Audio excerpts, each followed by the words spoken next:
few videos ago, I showed you how to maximize your zone coverage with something I called cover 4 cross, which was kind of a hybrid between spot drop zone coverage and match coverage that dropped to all the sweet spots of the field that people like to attack.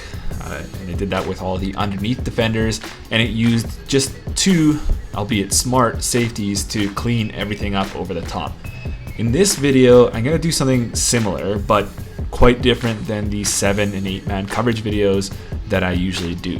And that's with a 6-man blitz, 3 deep, 2 underneath zone coverage, otherwise known as hot or eyes coverage. There are a few of these types of plays scattered around all the playbooks. Sometimes they use flat zones like seam flats, sometimes they use hook zones, but in general, how they play stock is cover 3 with 2 less zones. In reality, how this type of coverage will play like is that the entire defense will cheat over to the side of the field that the quarterback initially looks to, hence the name eyes coverage. In this sense, it's getting more coverage by banking on the fact that the quarterback doesn't have time, given that they're sending 6, to look one way and then look all the way back to the other side of the field, read that and throw to that side before that pressure gets in. And in a sense, because it is zone coverage with 3 deep safeties, 3 deep defenders, it's generally safer than running cover 0, which in some cases, a slant can turn into a touchdown. Now, this obviously isn't possible in Madden unless they bring back the vision cone, but we can still take the idea of getting more out of our 5 zone defenders to defend quick routes and be safe over the top, while also freeing up the user in ways that cover 0 just can't. So it'll be, I think, more natural for Madden defenders that are used to kind of freelancing in their zone rather than sticking to either manning up on the running back or manning up on a certain receiver, where they really have one assignment and they can't kind of bait the quarterback or look to certain routes in terms of how things are distributing in the play. But we may need to make some simple adjustments first to make it play. So we can't just call the play like this. So this is a stock play right here, but we can't just call it. There needs to be a little adjustment, but I think when I go through it, you'll really like the idea of it.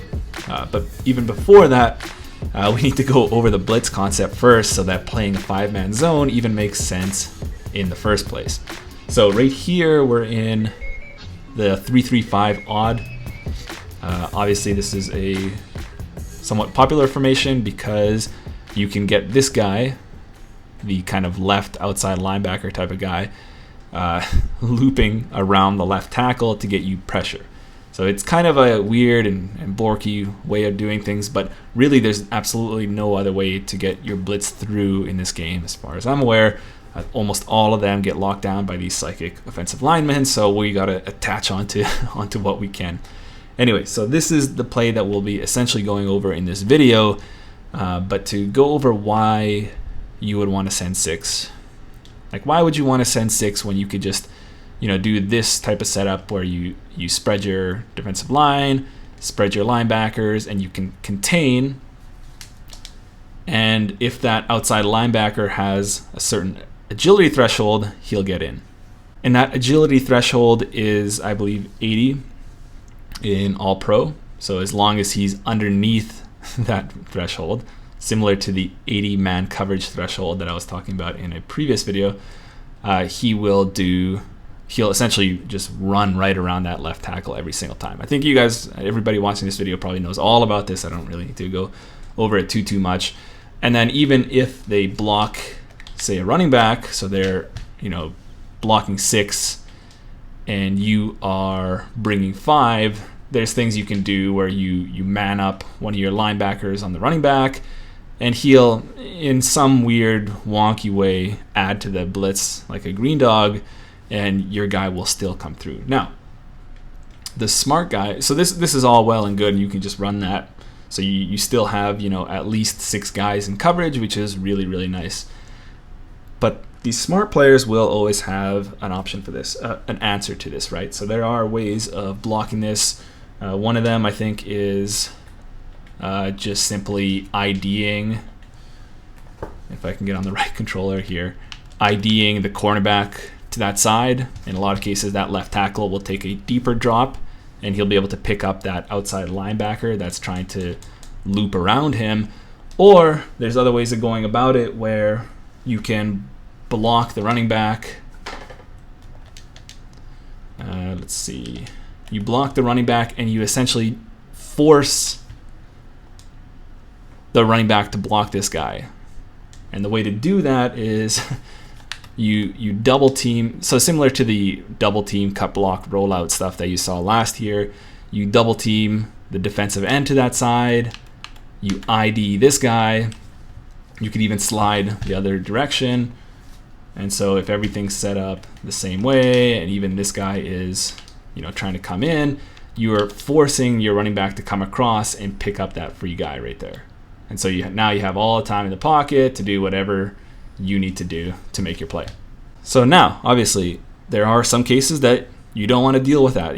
There are a lot of cases where you're coming up against guys, either they're not expecting the blitz, or either they don't know what they're doing and they don't know how to block that. And you can just go at it with your regular full zone or man coverage and just do your regular blitz setup.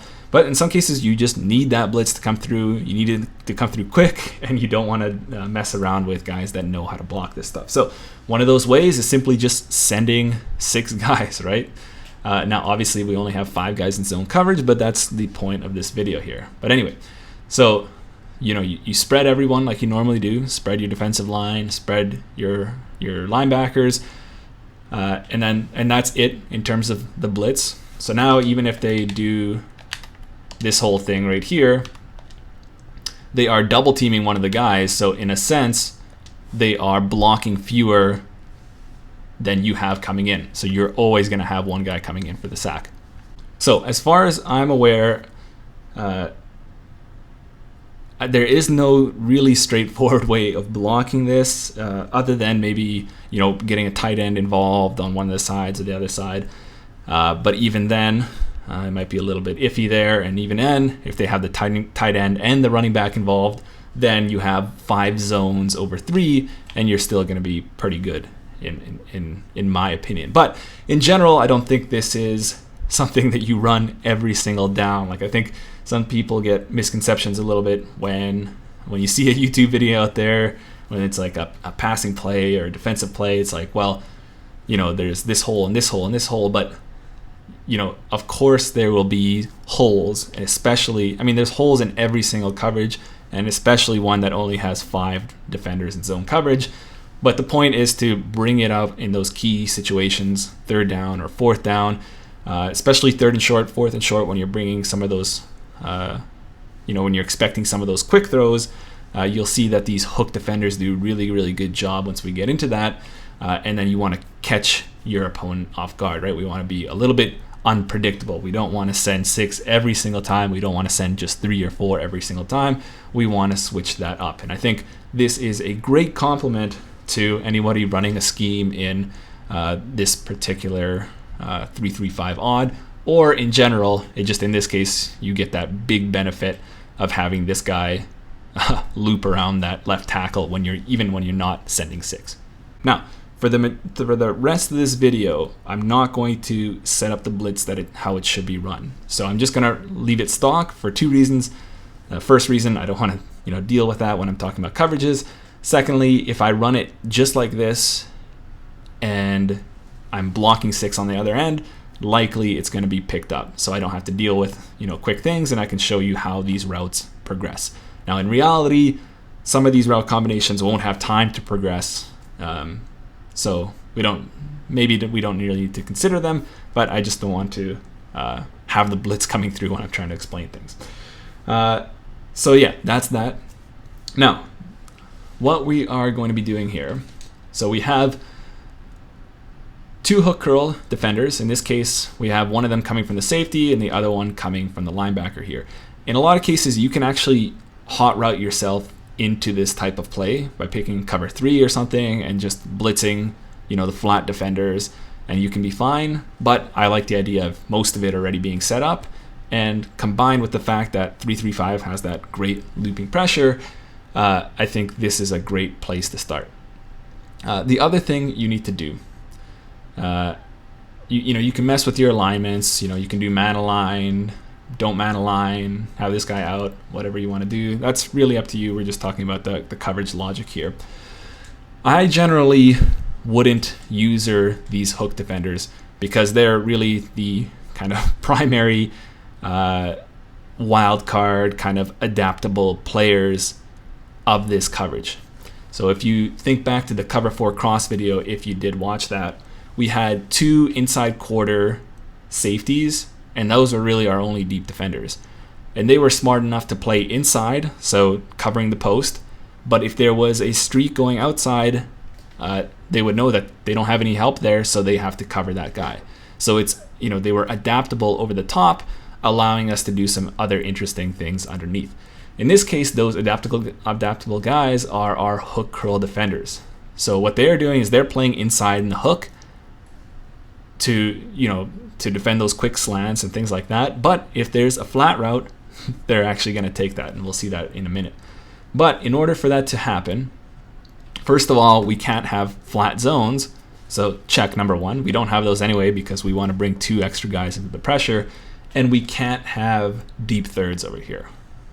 Okay, so to me, not having flats makes sense because what they'll say, the logic is, this guy sees that there's no flat defender, so he has to take any threats to the flat. Now, for whatever reason, if you have a deep third out here, it kind of cancels that out. So what we're gonna do is, with these corners, either put them in a deep half, put them in an outside quarter, or even man up your guy on the outside.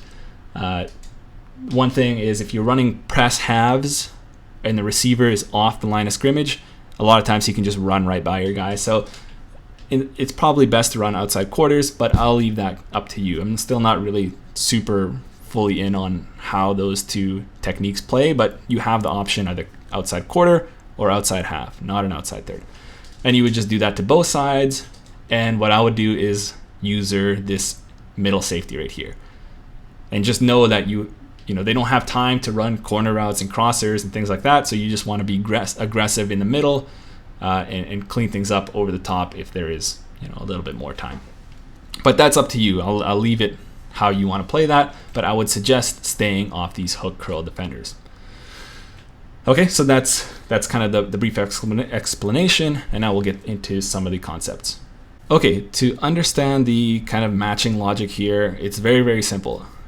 First of all, it's not dependent on any sort of formation, right? It's not like some of these different quarters checks where it plays completely differently with spread, 2x2, trips, compressed bunch. They play all differently. In this case, you can think of it very simply as your deep guys are just dumb zone defenders where you're actually a user in the middle.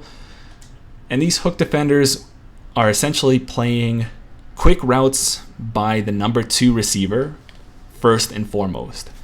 So the number 2, I mean the second guy in from the sideline. So in this case, obviously, if they run something like a slant, and let's just look at the left guy right here. Obviously, if they run something like a slant, the guy will be there to defend that like you would expect.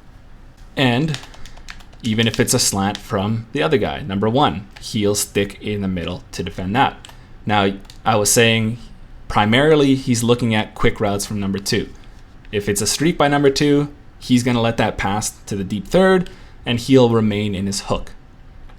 Now, for reasons that I'll explain shortly, I actually use the zone drop adjustments to put this guy in these hooks into 5 yards. You can also do them 10 yards, even more if you really want, but I like 5 because they're going to be aggressive and they can quickly go and cover flat routes, slant routes, and things like that. So I like to keep them underneath, and then I can clean everything up over the top with my middle safety. So back at it. On the outside, we're using deep halves or deep quarters. And then again, obviously this isn't really, exciting at this point. If this guy goes and the slant is underneath, again, you're going to have the hook there to obviously defend that.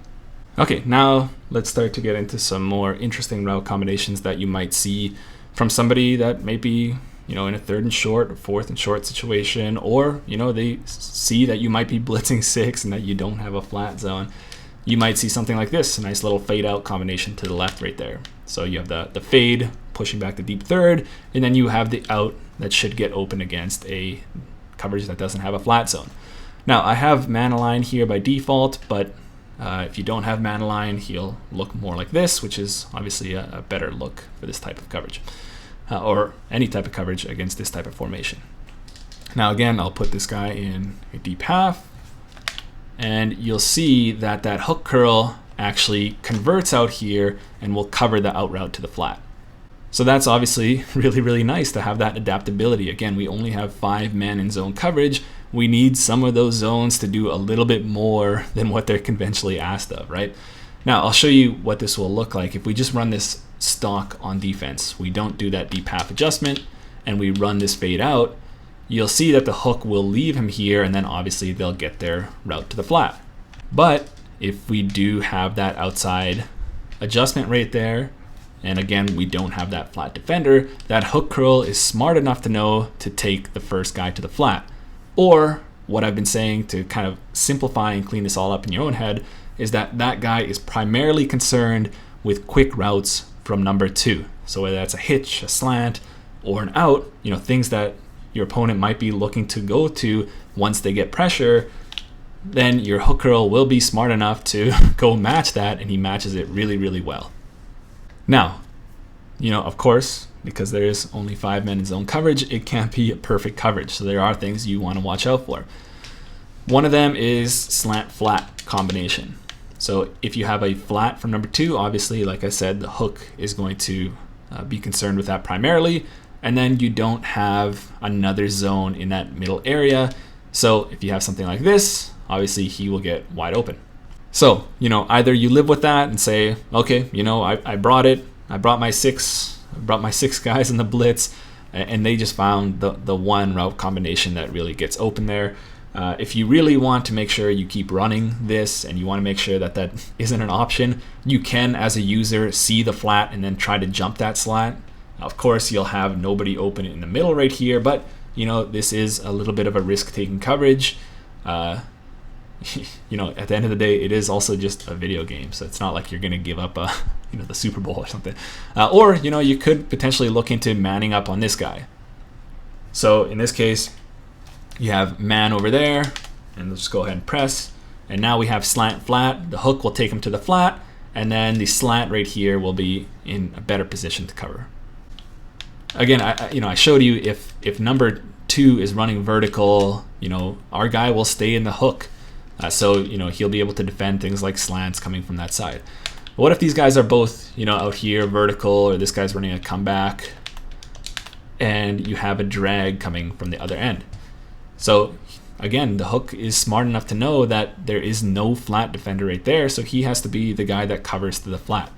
So in this case, I have everybody going vertical. This guy has nothing to do, so he takes the flat all the way across the field and is able to make a play on the ball. Okay, and it doesn't stop there. We can do it to both sides. So if we have, we're adjusting both sides, again, either outside quarters, outside halves. In reality, we're going to be adjusting both corners. Some of these clips I'll only be adjusting one side just because I'm only concerned with that one side, but just note that you'll want to be doing it to both sides. And then so if you have something like this where you have mesh in the middle right here and you're running a fades on the outside, these hook curl defenders will be smart enough to cover those drags across the field on both sides.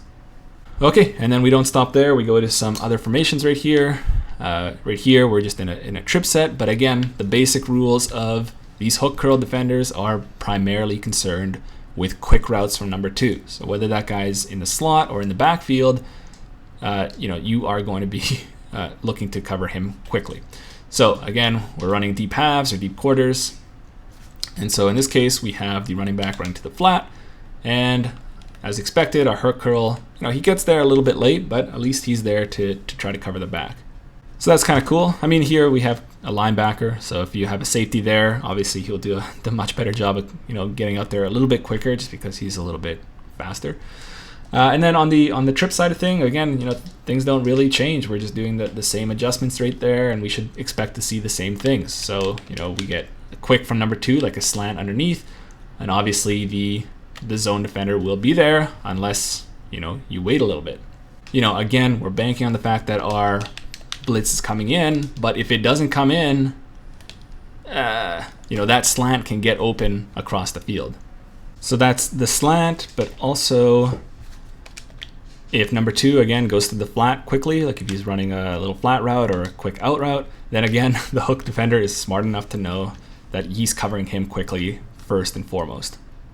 And if he's not, so we're still running 4 verticals right here, but we're running number 3 to the flat, or say we have a flood concept right here, your guy will go over number 3 right there to get that quick throw out of the way. So obviously, if you're coming up against a sail or flood concept, you won't be able to defend all 3 with just 2 zones, but I think you're picking the best ones to defend, right? You want to defend the deep shot, and then you want to defend the quick shot too, so that your blitz can come in. The corner route will be open there unless you want to cheat over there with your user defender. You see you don't have any routes coming from the trip side, so you can just cheat over there as well, depending on how you do it, or bank on the fact that the blitz is going to come in before they can even throw that corner route, which is of course really, really nice. Then of course, just like I showed you with the 2x2, you still will have issues with a flat and then a slant over here. You'll have this big opening right there, but that's just something we'll have to live with. But if it's something like a vertical route and another vertical route and then a slant from number 1, your hook will stay in the middle and be able to play that route right there. So that's nice. Now what you'll find is interesting here is that hook will match anything that goes outside from number 2. So I showed you how he'll match quick things like a quick flat or a quick out route, but he'll also match anything with a quick outside release, which I can't tell if I like or not, but if it's something like a fade like this, he'll actually match that because it has a quick outside release. So in some cases that could be a little bit unpredictable and good for you. And even if it's something like a wheel route, that could be beneficial in some cases, but a wheel route likely won't get open in time for that blitz to come through. But it is, again, adds to this whole kind of unpredictability underneath when your opponent is up against immense pressure, right? So it's something that isn't necessarily easy and intuitive to read, where it's like you have these 2 interior defenders, and then sometimes they're going to the flat, sometimes they're covering in the middle, sometimes on the rare occasion they're covering the guy up the seam. So it's tough to read, and I think just like how cover 4 cross was in the early days, I think it's very, very good to run early on, because again, it doesn't intuitively make sense in terms of how you would attack it. So in the end, and at least for me, you end up getting a lot of sacks because you don't actually have a lot of openings because you're adapting to things, but also you're forcing bad throws, and you get knockdowns, you get interceptions, plus as a user over here, just as a user over here, even if they have technically routes that are open in the seam, a lot of people will be afraid to throw that because your user is up here. And especially if you're getting a little bit aggressive down low a little bit, it can add to this whole chaos that the defense is. Not to mention the fact that, you don't have to run this one coverage all the time. You can be a little bit adaptable. Sometimes add these guys in zone coverage or what have you. The other thing that I didn't really mention is that this type of coverage in reality, like I showed you just there in the beginning of the trips video, is that if the back went to the flat, this hook curl defender would take him. In reality, this guy would peel off and take the back. For us, we don't really want that, obviously, because then the blitz will likely be picked up. But you can do things like this if you like, which is actually cool in some senses, because what'll happen is that, again, your coverage will be smart enough. And let's show you like this, where that hook curl will actually still end up taking the back to the flat because he's in the best position to do so. but then the man defender will take over in the middle so that he will be able to defend, you know, not great, but in a better sense than before against that slant coming from the other side.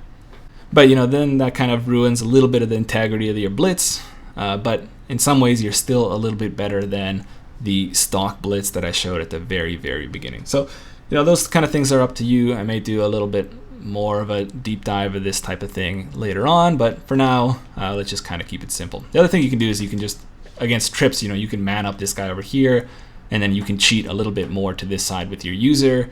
So, you know, even if it's only 5 men in zone coverage, you still have some things to do in terms of how you disguise and how you mix it up from play to play.